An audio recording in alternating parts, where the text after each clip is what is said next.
প্রিয় বন্ধুরা, শুভরাত্রি। আসসালামু আলাইকুম।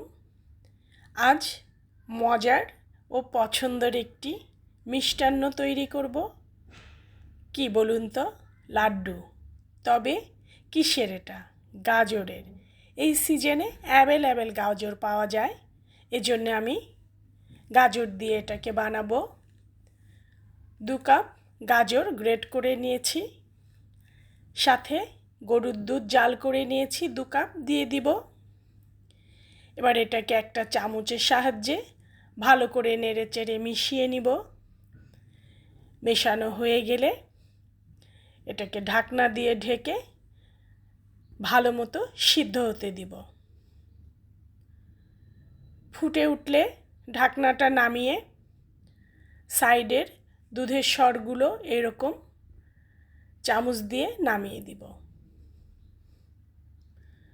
সিদ্ধ হয়ে যখন একদম দুধটা এইভাবে শুকিয়ে যাবে, তখন নামিয়ে ঠান্ডা করে নিব। সিদ্ধ হয়ে গেছে। এবার একটা পাত্রে 1 টেবিল চামচ ঘি, কিছু গরম মশলা ছেড়ে দিব। এবার সিদ্ধ করা গাজরটা এর মধ্যে দিয়ে দিব।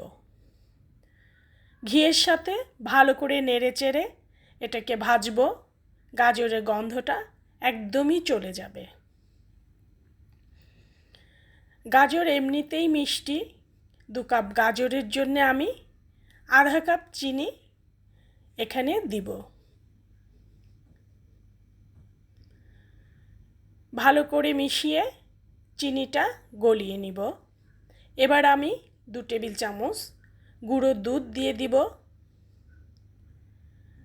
গাজর চিনির সাথে গুঁড়ো দুধটাকে ভালো করে মিশাবো। মিশাতে মিশাতে যখন এই রকম হয়ে যাবে, তখন আরও একটু ভাজবো।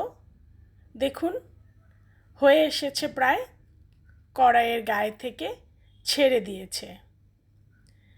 এখন এটাকে আমি নামিয়ে রাখবো, ঠান্ডা হবে।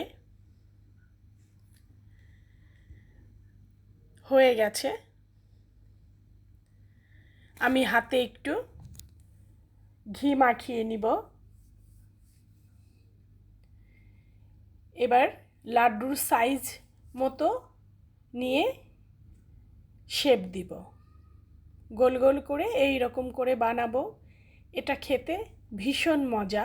বন্ধুরা, একবার হলেও বাসায় ট্রাই করবেন। বোঝাই যাবে না এটা গাজরের লাড্ডু। সবাই ভালো থাকবেন। আল্লাহ হাফেজ।